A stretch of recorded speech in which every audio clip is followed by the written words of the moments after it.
Assalamualaikum warahmatullahi wabarakatuh.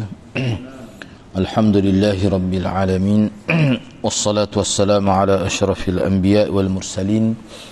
Nahmaduhu wa nasta'inuhu wa nastaghfiruh wa na'udzu billahi min shururi anfusina wa min sayyiati a'malina. Man yahdihillahu fala mudilla lahu wa man yudlil fala hadiya lahu. Rabbi shrah li sadri wa yassir li amri wahlul 'uqdatam min lisani yafqahu qawli. Amma ba'd. Alhamdulillah, bersyukur kepada Allah Subhanahu wa taala kerana dapat bersama pada pagi ini.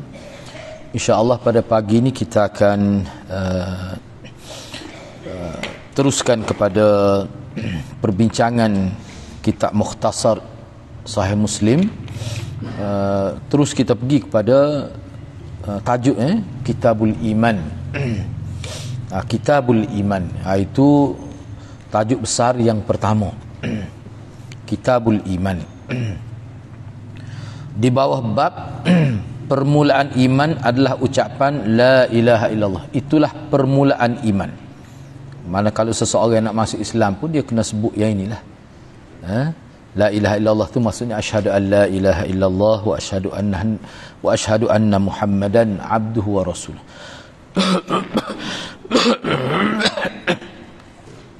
Baik, cuba tengok teks itu. An Abi Jamrah qala. Ini dia tidak kemukakan sanad yang lengkap lah. Dah kena ingat hak kita nak belajar ni kita tidak bincang seperti mana hak Maulana mengajar Muslim tu lah. Hak Maulana mengajar tu dia bincang tu dari semua sudut. Hak ni kita nak ambil secara ringkas saja. Sanad pun kalau kita tengok ni pun sanad pun dia tidak mari secara lengkap tu. Begitu saja. Tak apalah. Cuma rasanya dalam kitab minggu depan tu siapa kitab tu. InsyaAllah minggu depan kita boleh guna kitab. Cuma nak akan buat nota begini untuk huraian saja. Kita baca hadis itu cuma nota. Jadi kena ada itulah, kena ada file lah. Sebab nota ni ana tidak buat dalam bentuk buku, cuma dalam bentuk beginilah. Sikit-sikit buat Jadi kena kumpul tu, kena ada file lah. Sebab ana sendiri pun akan masuk file lah untuk mudah. Sebab gini kadang-kadang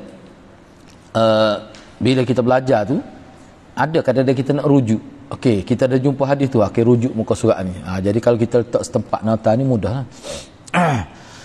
Okey, baik, yang pertama, hadis yang pertama, an Abi Jamrah qala kuntu utarjimu baina yaday Ibn Abbas wa baina an-nas.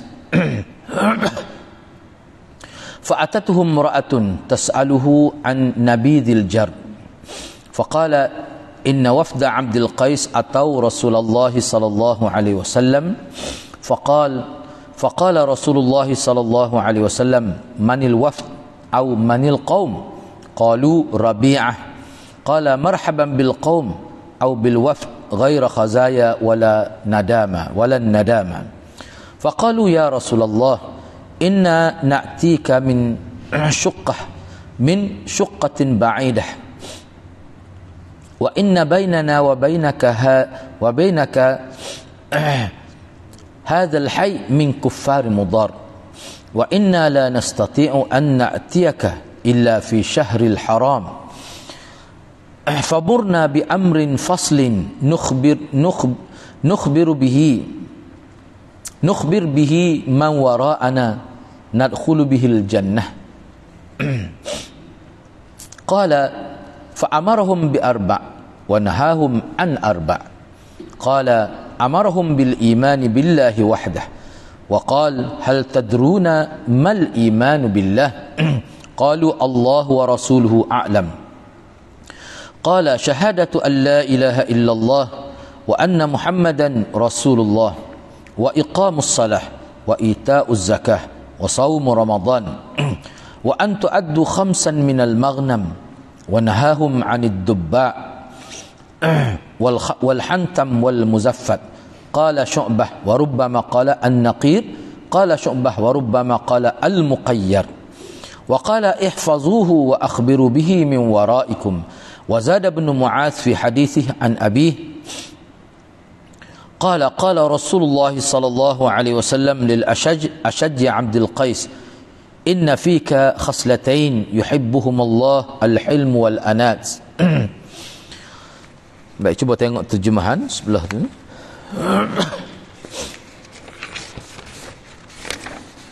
Daripada Abi Jamrah, dia berkata, saya pernah menjadi penterjemah kepada Abdullah bin Abbas di antara orang ramai. Lepas ni kita bincanglah perkara tu. Tiba-tiba, yakni pada suatu hari, tiba-tiba tu maksudnya pada suatu hari, ia didatangi oleh seorang wanita. Lalu wanita itu tanya tentang nabis al-jar, yakni minuman keras. Nabis al-jar itu maknanya air perahan anggur yang telah memabukkan lah. Yang telah, kalau Kelantan panggil gila tu tak? Duduk tengah gila tu. Duduk tengah buih tu. Ibnu Abbas menjawab bahawasanya para utusan Abdul Qais pernah juga mendatangi Rasulullah sallallahu alaihi wasallam. Kemudian beliau bertanya, siapa beliau tu, maksudnya Nabi lah. Siapa para utusan ini? Atau dari suku mana ni utusan ni? Rombongan ni kamu semuanya daripada mana? Mereka menjawab, kami dari suku Rabi'ah. Beliau berkata, yakni Nabi SAW, selamat datang para utusan, jangan merasa hina dan menyesal. Mereka berkata, yakni wakil lah, maksud sini wakil daripada kabilah suku Rabi'ah. Mereka berkata, wahai Rasulullah, bahawasanya kami ni datang dari daerah yang sangat jauh. Syuqqah itu mana daerah yang sangat jauh. Dan antara tempat kami dan tempat engkau Madinah ni terdapat satu perkampungan orang kafir dari suku Mudar. Maknanya tengah antara kampung kami dengan Madinah ni, kami kena lalu kampung itulah, yang mana situ penduduk dianya adalah terdia pada suku Arab Mudar. Kami tidak boleh mendatangi engkau kecuali pada bulan haram. Dia kapun ini kapung popok ni sebenarnya. Kapun ni, kapung tu popok. Jadi kalau lalu tu tak selamat kecuali bulan haram. Sebab bulan haram ni satu popok tu dia cuti. Popok dia cuti bulan haram. Tu kita bincang selepas ni. Jadi maknanya kalau tidak bulan haram tak marilah. Susahlah nak mari tu. Itu maksud dianya. Oleh kerana itu, jadi peluang-peluang kami mari jari-jari sekali nak mari pepayah ni, kami mohonlah, kami mintalah, ajarkanlah kepada kami suatu perkara yang jelas yang akan kami sampaikan kepada kaum yang berada di tempat kami. Yang mana dengan ajaran itu, dengan maklumat yang Tuhan bagi itu, kami boleh masuk syurga lah. Ibnu Abbas kata, lalu beliau, yakni Nabi SAW, memerintahkan mereka 4 perkara dan melarang mereka daripada 4 perkara.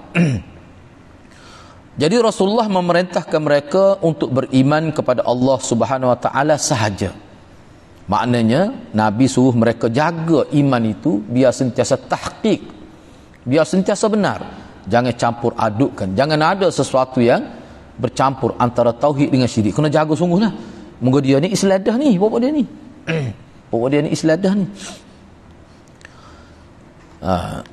Maka Nabi pun meneruskan kata dia dengan bertanya, tahukah kamu apakah hakikat beriman kepada Allah Subhanahu Wa Taala? Mereka jawab, Allah dan Rasulnya lah yang lebih mengetahui. Mana kami tak tahulah.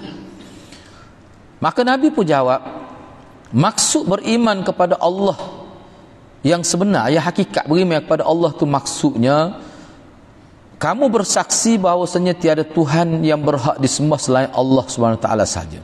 Tak boleh campur dengan, tak boleh syirik lah maksudnya. Sembah Allah saja. Dan bersaksi juga bahawasanya Muhammad adalah utusan Allah Subhanahu Wa Taala.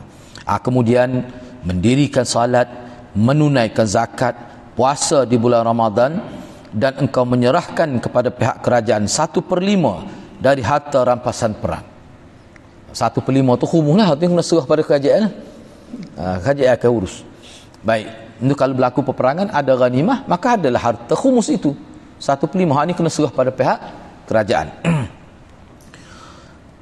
Jadi baginda sallallahu alaihi wasallam melarang mereka daripada 4 perkara tadi, makna melarang mereka daripada mengguna dubbak.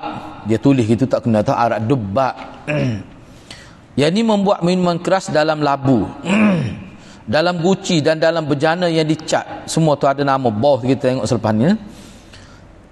Syu'bah berkata, kadang-kadang dia menyebut gini, di dalam wadah yang diukir, dalam bekas yang diukir. Kemudian beliau bersabda, janganlah perkara ini, jagalah perkara ini dan sampaikan kepada orang yang ada di tempat kamu. Ibnu Mu'az menambahkan dalam hadisnya daripada ayah dia. Dia berkata, Rasulullah sallallahu alaihi wasallam berkata kepada Ashaj Abdul Qais, sesungguhnya dalam dirimu terdapat 2 perkara yang disukai oleh Allah, iaitu lemah lembut dan sabar. Baik. Itu teks hadis dan juga terjemah dia. Sebelum anda pergi pada nota tu, cuba tengok nombor nombor 3 tu. Yang dikata dalam hadis tadi sebut tu kan, mula-mula tu dia huras itulah. Hak nombor 3, mana nombor 3 itu? Dubbak tu maksudnya labu kering atau sesuatu bekas yang dibuat daripada labu kering, itu dubbak. Hantam pulanya menurut pendapat yang kuat, iaitu arak yang dibuat daripada guci ni. Apa dia guci ni? Hak ni bukan labu, tadi labu. Dia sini bekas lah. Ada dibuat daripada kayu, dia tebuk kayu pun ada. Tu sebab anda tak sempat nak rujuk, sebab ni kalau hak dalam Mishkatul Masabih dulu kita dah hurada tu di Masjid Telipuk tu. Dia setengah ulama sebut guci ni maknanya daripada umbi pokok. Bukan semua pokok, umbi pokok dia tebuk gitu. Ada juga yang sebut begitu. Muzaffat bererti memasukkan arak ke dalam bekah. Bekah tu dia lomo dengan tar, macam lah ni tembika tu lah, dia lomo ke jadi licin lah. Sedangkan an-naqir memasukkan arak dalam batai kayu. Hak tadi umbi, ni batai kayu yang diukir tu ditebuk lah, ditebuk. Asalnya kayu dia tebuk. Baik. Terdapat juga penafian sedangkan an-nakid terdapat juga penafsiran dari hadis Nabi tak apalah tu. Selepas ni kita bincang. Cumanya secara ringkas ni sebelum kita pergi tu, sebenarnya hak ni bekas-bekas yang popular di zaman Arab jahiliyah dulu. Hak inilah bekas yang digunakan untuk membuat arak. Sebab kalau guna bekas ni, dia proses jadi arak tu jadi lebih cepat, mengikut dalam huraian ulama. Dan bekas ni juga dia guna untuk minum. Mana ada hak saya kecil tu untuk dia sebagai gelas, ada hak gelas besar. Kalau hak besar tu dia sebagai orang panggil bekas untuk air perah tu. Air hak perah tu dia letak tu. Jadi bekas-bekas ni dia jadi mudah, cepat jadi proses jadi arak. Tukar daripada air perah tu dia jadi arak tu cepat proses dia. Hak ni memang sudah terkenal. Jadi pak bekas ni adalah pak bekas yang sudah dikenali secara ma'ruf. Okay, baik, kita pergi kepada perbincangan. Perbincangan dan pedoman hadis. Jadi bermula pada minggu hadapan, ana tidak akan fotostat dah dia punya teks ni, sebab kita guna kitab. Cuma yang ana buatnya lampir saja. Misalnya ni hadis 1. Cuba tengok perbincangan dan pedoman hadis. Yang pertama, siapa Abi Jamrah? Sahabat yang bernama Abi Jamrah tu, perawi hadis ni. Siapa Abi Jamrah? Ni secara ringkas Abi Jamrah ni nama dia sebenarnya, sebab Abi Jamrah tu kunyah dia. Nama dia sebenarnya Nas bin Imran atau Asim bin Wasi ad-Dubba al-Basri. Tapi dia ni lebih popular dengan kunyah dia. Nama khas dia tu orang tak kenal mana. Lebih terkenal dengan Abu Jamrah atau Abi Jamrah. Tu. Ibnu Abdul Bar berkata, Abi Jamrah adalah seorang perawi yang disepakati oleh ulama sebagai perawi yang thiqah. Imam Bukhari mengatakan beliau mendengar dia di Sarakhs pada tahun 128 Hijrah. Ni kalau tengok dalam internet dia ada tulislah Sarakhs tu lokasi dengan siap dengan peta dia buat. Itu secara ringkasnya begitulah Abi Jamrah ni. Yang kedua, kenapa Abi Jamrah dimuliakan oleh Ibnu Abbas? Hak ni ana mari ni ana rujuk dalam Bukhari sebab dalam hadis ni tak sebut. Okay, bila cerita Abi Jamrah pergi kepada Ibnu Abbas kan. Jadi Ibn Abbas minta supaya suruh dia mari duduk atas katil atau kursi dia. Orang lain duduk bawah. Jadi dia memuliakan Abi Jamrah. Kenapa begitu? Dah kita bincang dah dulu hadis tu di masjid ni. Sebabnya Abi Jamrah ni dia ada jasa kepada Ibn Abbas. Beliau pernah menjadi jurubahasa kepada Ibn Abbas. Jadi mengikut ulama, kisah ini berlaku ketika Ibn Abbas menjadi gubernur di Basrah semasa pemerintahan Sayyidina Ali. Jadi di kawasan Basrah, Kufah dan kawasan sekitar tu ramai orang Farsi yang tidak boleh bertutur bahasa Arab. Maka Abu Jamrah lah yang menjadi jurubahasa kepada Ibn Abbas. Sebab Ibn Abbas dia jadi gubernur tu, dia bukan sekadar jadi pemimpin politik, dia juga tempat rujuk agama. Sebab Ibn Abbas ni bukan main, dia anggap sebagai maha guru tu, sahabat, alim dalam banyak bidang, khususnya dalam bab tafsir, ketua lah. Tu. Jadi kawasan tu ramai orang Parsi tak boleh bahasa Arab. Jadi Abi Jamrah ni boleh. Parsi boleh. Dan dia Arab. Jadi dia jadi jurubahasa. Jadi maknanya ada kelebihan. Sebab itulah Ibn Abbas memuliakan dia. Jadi jasa dia besar. Itu mengikut ulama. Baik, yang ketiga. Bilakah rombongan Abdul Qais datang ke Banidah berjumpa dengan Nabi? Sebab di sini sebut Rabi'ah tu mana satu kabilah yang besar lagi lah. Jadi suku Abdul Qais ni adalah salah satu daripada unit Rabi'ah, kabilah yang besar Rabi'ah itu. Waktu anda tidak huraikan di sini. Baik. Jadi bila ni rombongan Abdul Qais datang ke Madinah berjumpa dengan Nabi, seperti riwayat Ibn Abbas sebut ni.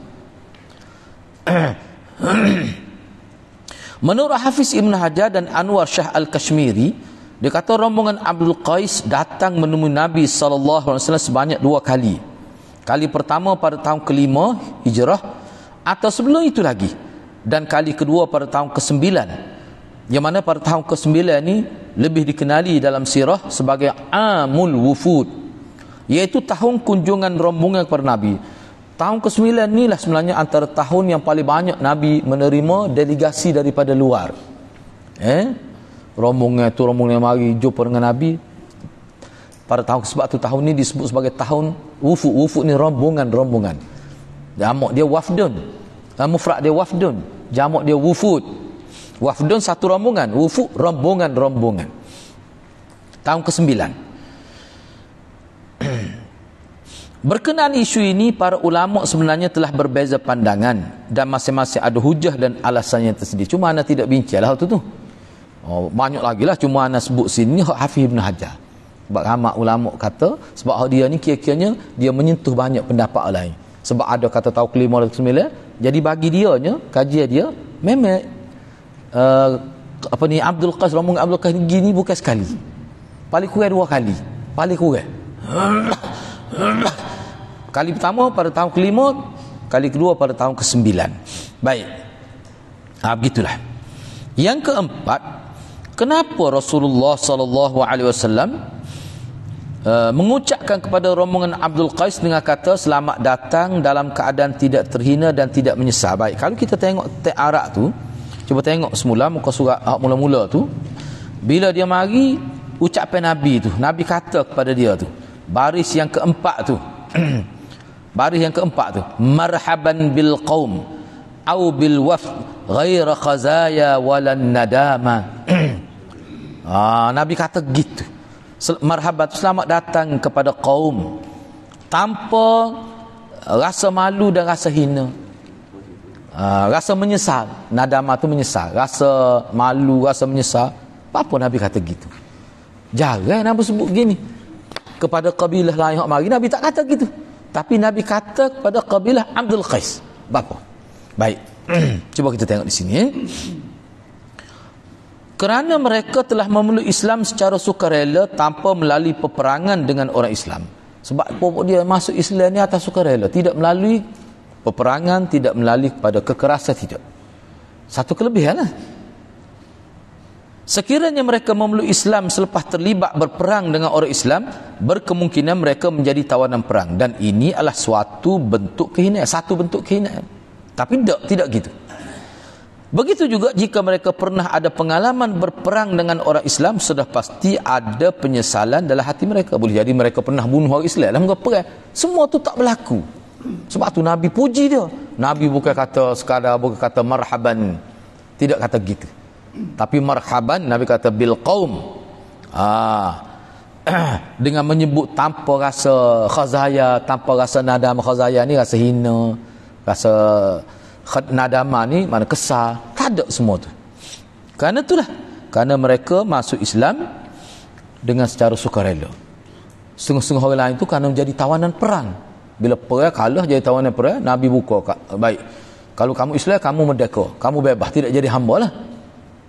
Masuk, maka semua pakat masuk Islam. Tak. Dia ni tidak melalui pengalaman itu, sebab dia tidak berperang dengan orang Islam. Itu sebab tu Nabi kata, ni satu pujian khusus. Tu. Baik, yang kelima, bukti mereka telah Islam. Sebabnya kalau kita tengok dalam kenyataan ulama, puak dia ni Islam dah. Jadi mana buktinya? Ni bukti kita nak ambil dalam hadis ni sendiri. Dalam hadis lain sekira lah. Bukti dalam hadis ni sendiri. Kita cuba tengok kata-kata mereka. Yang pertama, kata-kata mereka, wahai Rasulullah. Dia panggil gitu. Orang kafir tak panggil wahai Rasulullah. Yang keduanya, mereka berkata, orang kafir muda, kami ni nak mari ke Madinah ni, antara kampung kami dengan kampung dengan Madinah ni ada orang-orang kafir muda. Dia sebut orang kafir. Kalau dia kafir, dia sebut orang dia gitu. Makna dia Islam lah ni. Dia Islam. Masa ni tak apa lagi sebut orang kafir. Dan hanya Allah dan Rasulnya sahaja yang mengetahui. Hak tu jalan juga tu. Bila Nabi tanya dia, mu tahu ke Islam hak sebenar tu lagu mana? Dia kata Allahu wa rasuluhu alam. Allah dan Rasul saja tahu. Maknanya Islam dah tu. Makna kalau kita tengok daripada hadis ni saja pun sudah menunjukkan dia ni sudah Islam sebelum mari jumpa Nabi lagi. Jadi munasabahlah Hafiz Ibn Hajar kata, maknanya kalau kita kata, setengah ulama kata dia mari hak ni kih ni berlaku pada tahun ke-9, sebenarnya lebih tepat Hafiz Ibn Hajar lah. Maknanya dia mari tahun ke-5, dia masuk Islam, mari pula tahun ke-9 jadi Islam dah. Itu lebih tepat lagi. Tapi tak apalah, kukuh mana khilaf, dia ada siapa 4 pendapat, cuma mana tidak kemuka sini belaka lah. Tapi hak ni nampaknya lebih dekat kepada kebenaran, tepat, lebih tepat lah. Baik. Yang keenam, bulan haram yang dimaksudkan ialah 4 bulan. 4 bulan iaitu Zulqa'dah. Kena sebut biar betul lah, Zulqa'dah. Lama kita dah sebut Zulqa'dah dah. Lama dah sebut Zulqa'dah tu. Zulqa'dah tu betul. Sebab Ruqiyah lah. Sebenarnya Ruqayyah. Kalau Ruqiyah tu jampi tu, bomo tu Ruqiyah. Ruqayyah tu baru nama orang. Ruqiyah ni bomo tu lah, jampi lah, jampi. Mentera tu dipanggil Ruqiyah. Ruqayyah tu nama orang. Tapi Ruqiyah pun tak arah, mungkin dia tak tahu juga. Kecuali kalau dia tahu, dia kata betul molek dia kata, dia gurau nama-nama ni tak. Tu. Jadi Zulqa'dah, Zulhijjah, Muharram dan Rajab. Itu 4 bulan haram. Jadi pada 4 bulan ini Allah Subhanahu Wa Taala telah mengharamkan berperang dan orang Arab di zaman jahiliyah telah menghormatinya. Sebab tu bukan perang sajalah mana buat maksiat hak besar-besar tu. Sebab tu pokok kabilah muda ni dia cuti 4 bulan tu. Maknanya dia meropok sungguhlah dalam bulan lain sebab nak sipai untuk 4 bulan ni. Kita dulu sipai untuk musim banjir. Dia bagus juga dia tu. Mana ada juga time cuti. Dia tidak terlibat dengan, dia panggil Qutta'ut Tariq. Puak dia ni Qutta'ut Tariq. Qutta'ut Tariq ni penyamun darat. Dia kita panggil kalau maksud penyamun darat lah. Jenis peropok, bukan kalau hak lanung air tu, hak tu guna kapal tu lanung. Dalam bahasa Arab dia panggil Qutta'ut Tariq. Penyamung lah, penyamung mudah, penyamung. Tapi bukan dari laut ni. Bukan dari tu, datar harap ni. Lanung dah. Khusus. Kalau laut tu lanung, ni penyamung. Dia panggil bahasa Arab, dia panggil Qutta'ut Tariq. Pokok dia ni. Dia cuti 4 bulan. Dia cuti 4 bulan. Bagus juga. Baik, yang ketujuh, apakah 4 perkara yang diperintahkan oleh Rasulullah kepada rombongan Abdul Qais? Gapo dia 4 tu? 4 perkara yang dimaksudkan ialah mendirikan solat fardu, mengeluarkan zakat, puasa pada bulan Ramadan. Yang keempat, menunaikan kewajipan khumus, hasil rampasan perang itu ghanimah tu 1/5 daripada harta ghanimah diberikan kepada kerajaan. Baik, 4 perkara ni. Jadi hak ni kira-kiranya 3 tu adalah rukun Islam lah. Lepas tu campur dengan ghanimah tu tak apalah. Jadi haji tidak disebutkan dalam hadis kerana pada ketika itu mengikut ulama kata haji tidak difardukan lagi. Tidak difardukan, sebab tu tak sebut haji tu. Baik. Jadi kalau kita perhatikan, tak apalah kita baca sini anak ke huruf sini. Cuba tengok yang ke-8. Kenapa Nabi SAW menyebutkan syahadatain? Jika dikira dengannya, maka perkara yang disuruh jadi 5 perkara, bukan 4. Kalau kita perhati molek ni, tidak 4 perkara tu kalau campur dengan mengucap 2 kalimah syahadat. Kan Nabi kata, mu tahu ke email sebenar tu lagu mana? Tahu ke? Jadi makna kalau campur dengan tu dia jadi 5. Sedangkan Ibnu Abbas kata 4 perkara suruh tu. Lagu mana tu? Cuba kita tengok di sini lah. Antara jawapan yang diberikan oleh ulama ialah mengucap 2 kalimah syahadat tidak dikira dalam senarai 4 perkara yang dimaksudkan dalam jawapan, kerana ia adalah perkara yang sudah sedia dimaklumi oleh orang. Hak ni termasuk dalam orang panggil tajdid kalimat syahadatain. Maknanya Nabi sebelum Nabi sebut hak 4 perkara tu, Nabi suruh dia baru semula kena mengucap, peringat semua tu. Sebab apa dia duduk jauh ni, sekali-sekala boleh mari jumpa Nabi ni. Nak ayat bak semaya agak apa boleh ayat, tapi hak tu kena jaga tu. Hak tu kena jaga. Sebab hak tu kalau rasa hak tu semaya puasa tak jadi belaka. Padahal hak tu bukan termasuk anak ayat. Hak tu hak bahagian peringat ya. Kena molek. Hak aku nak ayatnya 4 ni, tapi kena ingat. Hak paling orang panggil kata kunci dalam iman ini mengucap 2 kalimah syahadat. Hak tu Nabi sebut, tapi bukan hak tu Nabi maksudkan 4 perkara tu. Hak Ibn Abbas sebut tu tidak. Gitu maksud. Itu jawapan yang diberi oleh ulama. Banyak lagi, cuma ana ambil hak ni sebab hak ni nampak lebih digemari oleh ulama lah.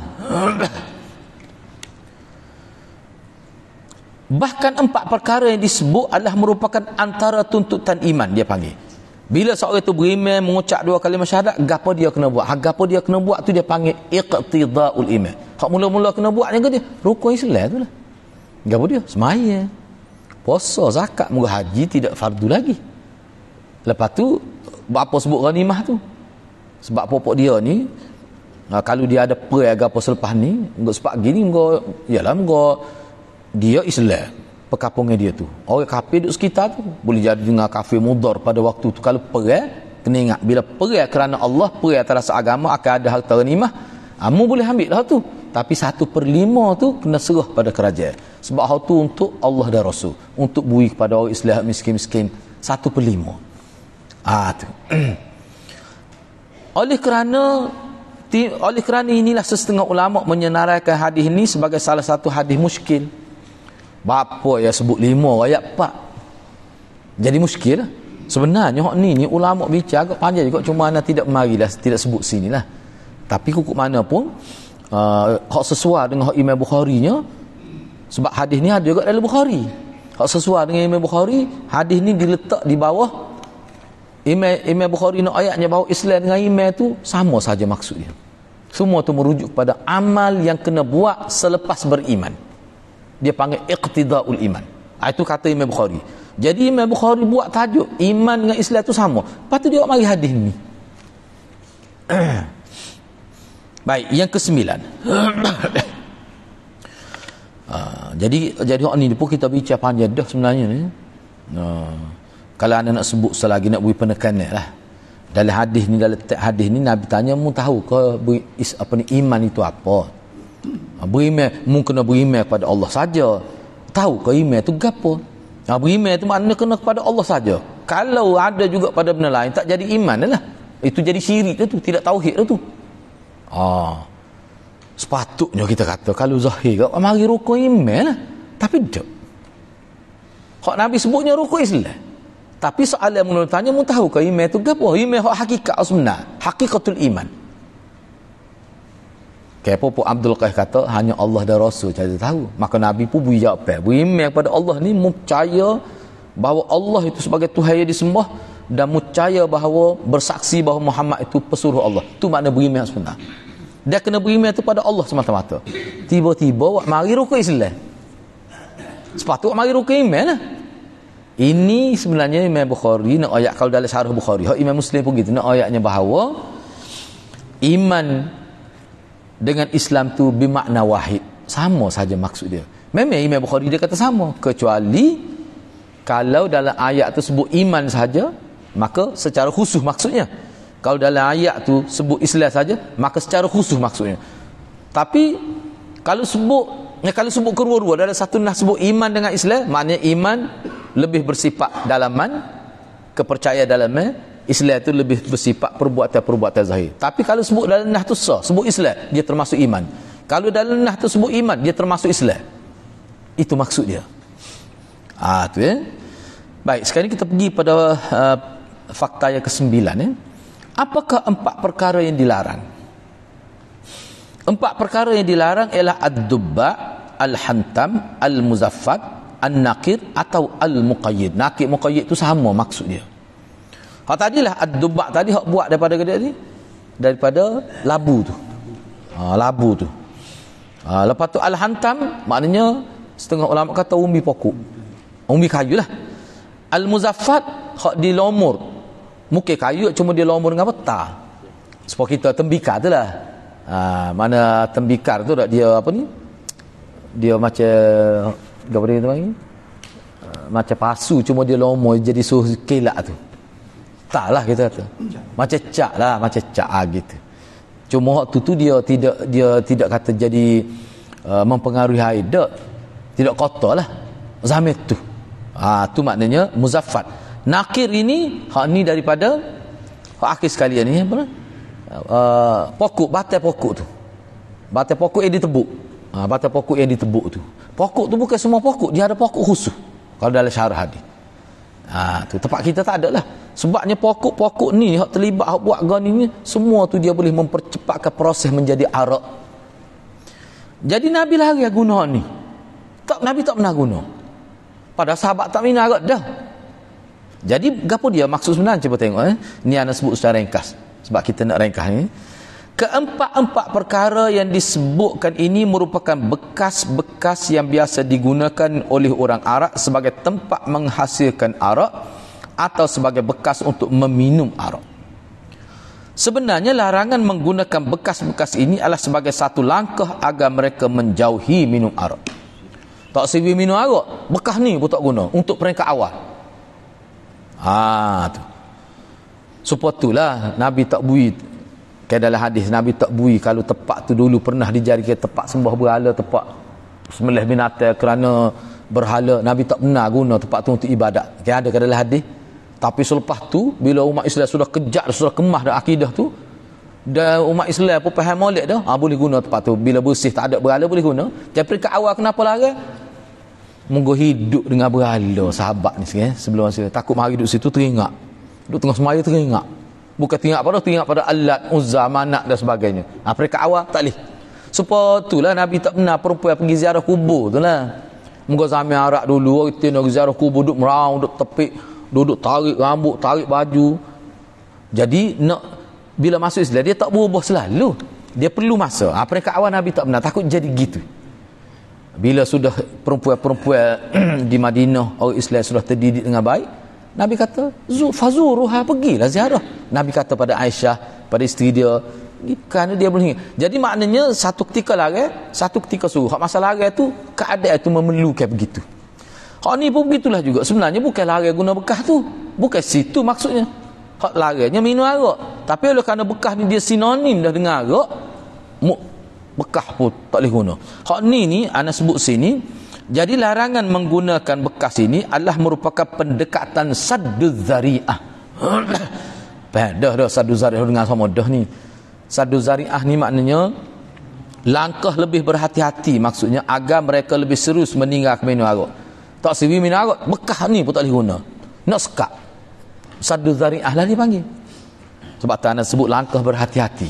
Mana serius.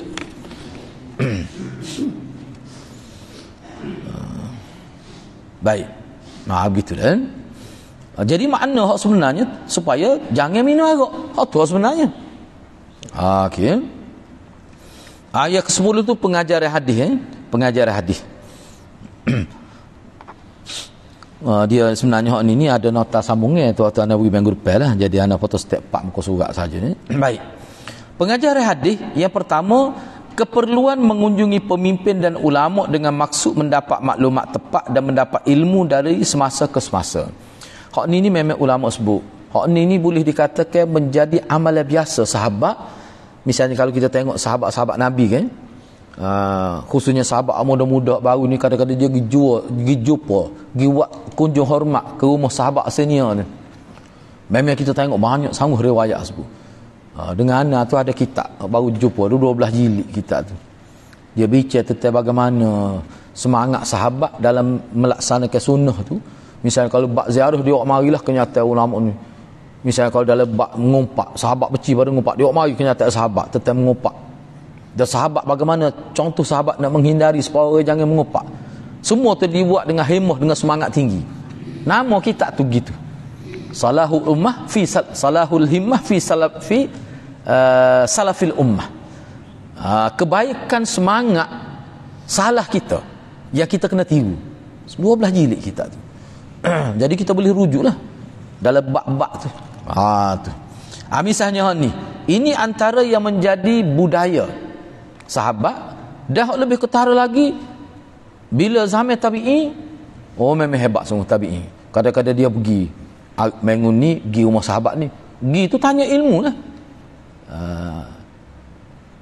Wahai sahabat Rasulullah, boleh tak sebut hadis-hadis anda tahu tentang dia sebut. Dia minta nak hadis, sahabat cerita itu biasa.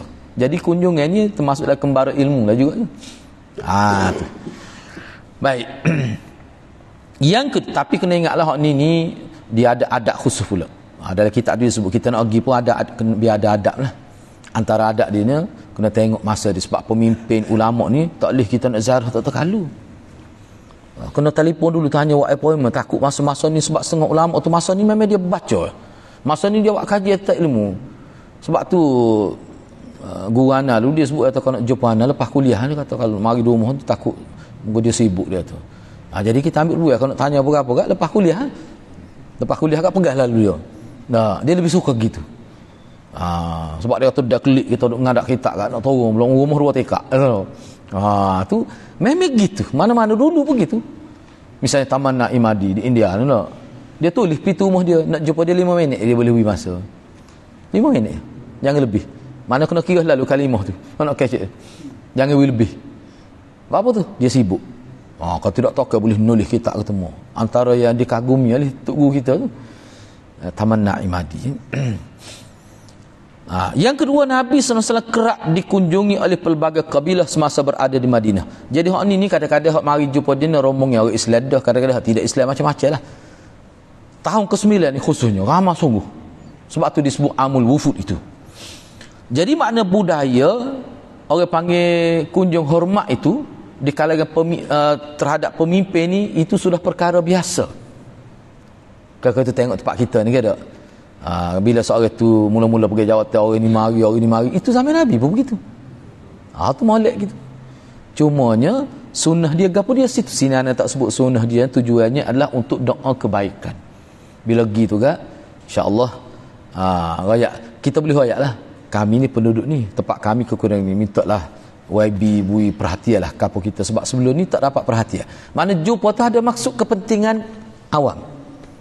Supaya kabilah ni pergi setengah-setengah mari tu ayat apa suruh hantar mubalik ke tempat dia, kita nak masuk Islam. Ada juga gitu.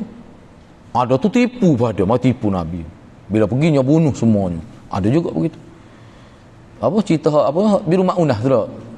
Sedih Nabi bunuh pula dengan muslah. Hak tu berlaku habis awal lagi sebenarnya, sehingga bila tentera sampai tu dah kata maklumat disabotah, terbunuh habis, setengah tu tak mati lagi. Mulut ni penuh dengan telinga, dengan hidung dia kerak, dia buah dalam mulut. Dahsyat. Siapa tak boleh cek muka tu. Setengah tu adik perempuan dia cek habis, dia tengok cicing ada jari, muka tak nampak, dia cicing habis. Tu Nabi doa kunut nazilah. Setengah kata sampai 20 hari, setengah kata 40 hari. Dia tentera tu pergi kejar tu memang dah lah. Memang Nabi suruh cecek juga. Banyak pok tu jahat terlajuk. 20 hari kot ada disebut tu. Sampai 20 ramai. Ada satu kes tu aja beberapa kes saja. Ada tu 20 orang, ada tu lebih ramai daripada tu. Semua tu qari belaka tu. Hafal Quran belaka, haling tu tanya. Itulah sedih Nabi. Bahkan Aisyah pernah tanya kan, ada ke peristiwa Palestin. Nabi sebut tu cerita tu. Sahabat aku, dia kata sahabat dia semua ngapa keluar, kita hantar sebagai boleh, dia bunuh di tengah jalan. Bunuh pula dengan muslah, cecah tubuh, korak, kemaluan, macam-macam lah dia buat. Tu. Jadi itu risikolah yang Nabi sebagai pemimpin negara kena hadapi. Tidak mudah sebab kita lah ni tidak. Kita ni kecil benar ya, borang jelek tak. Tak ada rasa hati lah dia tanya tu tak ada masalah. Sahabat Nabi tu kena napa, kena letak tahi di muka, teruk kita baca. Gitu. Yang ketiga, antara puak yang mengunjungi Nabi SAW beberapa kali di Madinah adalah kabilah Arab. Arab tu kabilah Arab Qais, Abdul Qais, kabilah Arab Abdul Qais. ABD tu macam mana boleh terjatuh huruf besar tu sepatutnya ABD, Abdul Qais. Dan ini adalah satu kelebihan. Sebab tu ulama kata kabilah Abdul Qais ni hadis ni dan juga hadis lain ini merupakan hadis manaqib kabilah dia, kelebihan nak banding kabilah lain. Sebab dia pergi 2 kali dan dia masuk Islam dah pergi jumpa Nabi. Sebab tu ada setengah kata dan dia ni antara tempat dia nak buat jemaah ni, jemaah mula-mula antara dia disebut ni cuma mana tak masuk sini lah.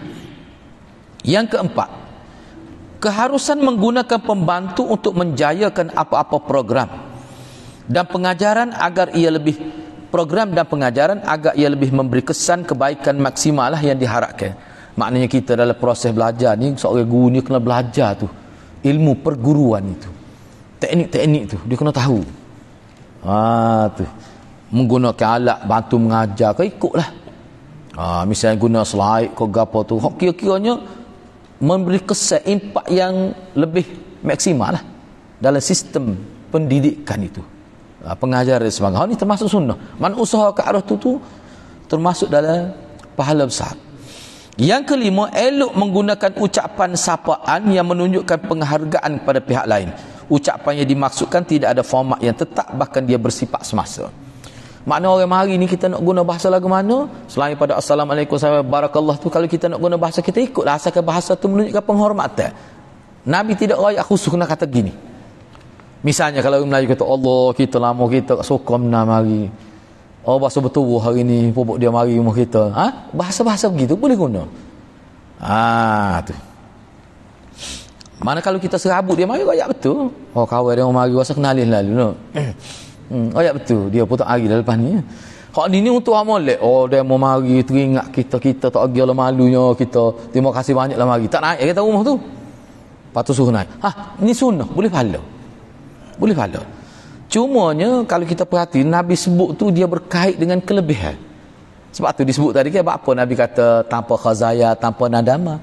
Tadilah sebab dia masuk Islam pun bukan melalui cara kasar, tapi secara sukarela, bukan melalui peperangan. Itu satu kelebihan.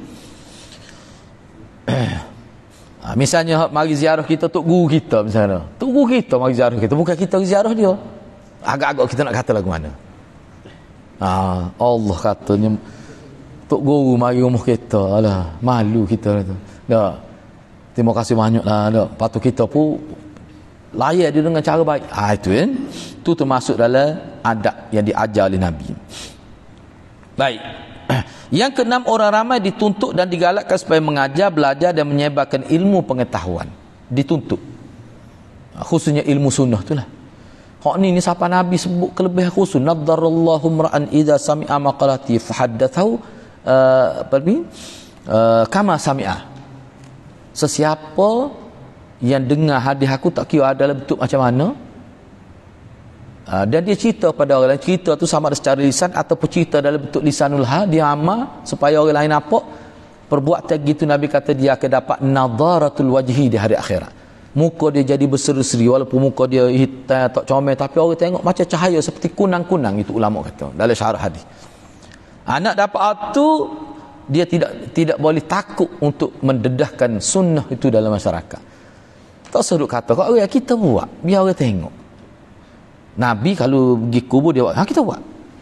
Lepas maya gini, kalau anak boleh anak gini, kalau pergi kedai gini, kita ingat buat. Takut siapa? Tu tak usah kata kau orang. Jangan kata dia mau buat tu tak betul, kau buat betul. Tak usah katalah. Cuma buat supaya kita ngaji. Kecuali dia tanya, mana dia mau buat gitu orang lain tak supaya aku. Saya pun tak tahu, tapi saya ngajilah dia gini. Dan mutu tu ngaji hadis mana anak tak tahu lah. Nah, kata gitu. Boleh nak sikit-sikit gitu lah. Nah, semolek-molek tak usah sebut. Setahu saya gini. Lepas orang lain buat tak tahu, kena tanya dia. Kadang-kadang cara lagu tu lebih bersifat ada unik juga tu. Ada seni juga tu. Sebab abang ngaji gini. Dia pernah tanya lah, kawan ni jenis mulut itu sikit, cuma dia tanya tu molek lah gitu. Dia kata, mana ustaz? Doa lalu tu imam tak doa lagi tu. Ni sorai lah, bukan masjid. Ana sebut dia, ana kata, dalam hadis saya ngaji ni, selepas kita sesal mayat imam tu bebas dah. Kita pun benda ni kecil ya, nak doa itu pun tak ada masalah. Kita pun tak kata. Sebab ana memandai isu doa mayat imam ni bukanlah isu besar sehingga jadikan isu dia, ana tidak anggap gitu. Cuma soal kita ngaji gitu, kita rasa betul ya. Sebenarnya kita buat gitu. Lepas tu kalau dia tanya, kita sebut sebab kita tahu gitu. Macam mana? Sebab apa nak jaga silaturahim? Kalau dia balah masalah lalu, tak ada kebaikan. Gitu. Dia orang ni dia tak marah kalau kita tidak kata dia. Bahkan dalam hadis tadi ana ada buat nota tu, bukan ada ana buat nota tu. Kat 10 muka surat juga nota tu. Sebenarnya bila kita buat, setengah ulama kata kadang-kadang lisanul hal, kita tunjuk sunnah, hidup ke sunnah dengan kita buat, kita pamer kepada orang, lebih berkesan lagi. Lebih berkesan daripada kecek. Kadang-kadang kecek ni dia boleh jadi tersalah bahasa, banyak masalah. Ada orang sakit hati, tapi kalau kita buat tak. Lepas tu dia pandai serong ke apa tu, itu kelemahan dia lah, tak berkait dengan kita tu. Baik, seterusnya. Yang ketujuh, larangan tegas meminum apa saja jenis minuman yang memabukkan. Tu kalau silap spelling tu betul lah. Yang ke-8, wajar bagi pelajar bertanya jika tidak jelas maklumat yang disampaikan oleh guru, atau meminta penjelasan pada guru untuk lebih memantapkan kefahaman. Jadi tanya itu termasuk dalam sunnah. Tok guru kalau anak murid tanya, dia kena jawab. Kalau dia tak boleh jawab, royak. Ni anak tak pasti, anak kena rujuk semula. Tok guru anak masa ngaji kadang-kadang dia royak, hari ni cuti sebab ada masalah tu, anak tak jumpa cari nak cari dulu. Dia tak sedap nak masuk dalam kelas tu, dia ada tak jumpa cuti, kadang 2 hari cuti. Tok guru duduk belak kita, anak murid cuti rata lagi. Tok guru duduk belak kita cari masalah ni. Kadang-kadang gitu. Jangan jawab tak terkalu. Ni orang tanya, apa hukum kalau setuh suami isteri, ada kata tak watak. Lagu mana pada ustaz? Dia jawab, itu tanda ustaz tu makan pikuda ya tu. Tu tak boleh jawab gitu. Jawab gitu tak boleh tu. Tak ke sahabat makan pikuda. Lama mana sahabat tak watak tak boleh. Nabi sendiri dengan Aisyah, Imam Bukhari tak watak. Banyaklah. Jadi sepatutnya kalau kita ni masalah khilaf, sebut molek. Dalam mazhab Syafi'i kita, Imam Syafi'i pun pakai watak, tapi royak molek. Sahabat dulu pun khilaf, ada royak molek. Kalau kita royak gitu, kita memberi pendidikan besar dari sudut akhlak. Orang panggil akhlak dalam bab khilaf. Bagaimana adab khilaf? Ni bila kita jawab lagu tu, kita mencipta musuh lah. Jadi anak murid je mudah tak boleh, tak sopa, pergi kudah lalu. Tak kena lah gitu. Jadi asalnya tanya tu molek. Jadi guru ni kena jawab biar betul. Jadi guru jangan marah. Dulu tu kena ni kata-kata ni, siapa dia banyak bertanya maka kurang lah pahala belajar dia. Dulu tu kena tu kata tu. Waktu tu salah tu, tak betul tu. Yang ke-9, pendekatan mengajar yang mudah difahami hendaklah diutamakan oleh guru. Untuk tujuan itu, para guru hendaklah sentiasa peka kepada maklumat dan kaedah-kaedah terkini dalam proses tu, proses pengajaran. Kena tahu lah, sebab tu dia ada maktab perguruan. Yang ke-10, memuliakan orang yang berkebolehan dan mempunyai kemahiran dalam majlis-majlis rasmi adalah sunnah. Kita suruh duduk depan orang-orang yang alim, profesor, kita hormat, jangan duduk tepi kolah dia duduk, kita suruh duduk depan, persilakan dia. Buat announcement yang minta Sahibul Samah Muti pada hadiah tu bukan jemputan khusus. So mari duduk depan. Tempat panggil apa? VIP ni kita kata. Tu sunnah tu. Kalau kita perhatikan agama kita ni dah, orang yang ada kedudukan pakat datuk ke, kita kena muliakan dia. Kita tak setuju dengan dia berapa kali, itu hal lain, tapi kena muliakan dia. Itu sunnah Nabi. Tu. Yang ke-11, yang ke-10, Ini jelas melalui tindakan Ibnu Abbas, bukan dalam hadis ni tak sebut ni. Hadis lain. Misalnya dalam Bukhari sebut. Kita baru habis tu kan. Jadi memuliakan orang yang berkebolehan dan mempunyai kemahiran dalam majlis-majlis ismi adalah sunnah. Ini jelas melalui tindakan Ibnu Abbas yang mempersilakan Abi Jamrah agar duduk di tempat duduknya yang khusus. Ini dalam satu riwayat lain disebut kau ni. Hak sini tak sebut riwayat kita ni. Hak kita baca ni. Hak Muslim ni tak sebut. Riwayat lain. Isu ni juga berkenaan Abi Jamrah ni juga. Yang ke-11, hadis ini menjelaskan iman dan Islam itu sama maksudnya. Nabi sebut tentang iman, tiba-tiba mari contoh tentang rukuk Islam. Nak ayatnya serupa. Tak ada orang beriman tapi dia tidak Islam. Tak ada orang tu panggil Muslim tapi tak beriman. Tak ada. Dia mesti ada kedua-dua serentak. Tu. Walaupun adalah perbincangan lain tu. Baik, hadis ini menjelaskan iman dan Islam tu sama maksudnya. Ini jelas daripada tindakan Nabi SAW yang telah menghuraikan maksud iman dengan mengemukakan contoh rukuk Islam. Sebut iman tapi mari contoh rukuk Islam. Yang ke-12, dia sebenarnya ada lagi tu anak ke sambung nota dia ni pengajar hadis ni dia 8 lah. Cuma anak buat hari untuk minggu depan lah tu. Yang ke-12, amal soleh jika diterima oleh Allah SWT boleh menyebabkan pengamalnya masuk syurga. Sebab itulah ulama kata, betul dalam hadis Nabi ada Nabi sebut amalan kamu tidak memasukkan kamu dalam syurga. Maksudnya masuk syurga ni kerana rahmat Tuhan. Tetapi nak dapat rahmat Tuhan ni kena beramal. Sebab tu ulama kata amal-amal yang Nabi ajar ni dia panggil dalilur rahmah, punca untuk dapat rahmat Allah. Banyak orang tu tak semaya, tak apa, tak ada buat apa-apa. Kok mana nak dapat rahmat Tuhan? Mengikut sistem agamanya. Tu. Tetapi amal soleh tu sendiri kalau Allah terima, maknanya orang tu akan dapat rahmat Tuhan lah. Sebab ana biasa dengar dalam kitab pun ada, dalam YouTube pun ada ustaz ni kiranya ustaz tarikat lah kiranya. Dia kata siapa dia melakukan ibadat kerana nak dapat syurga tak ikhlas.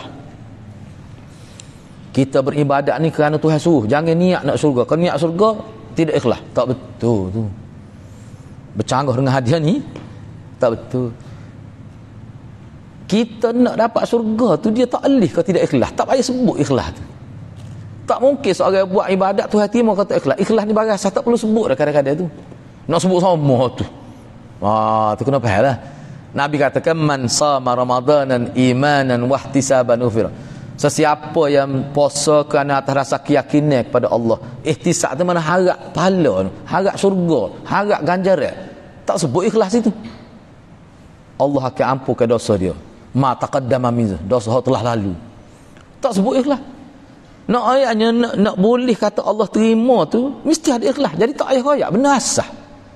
Sebab tu sini sebut amal soleh kalau Allah terima dia menjadi sebab masuk syurga. Maksudnya ke dia? Maksudnya amal soleh tu bila Tuhan terima tu mana rahmat dia tu. Itu maksud dia.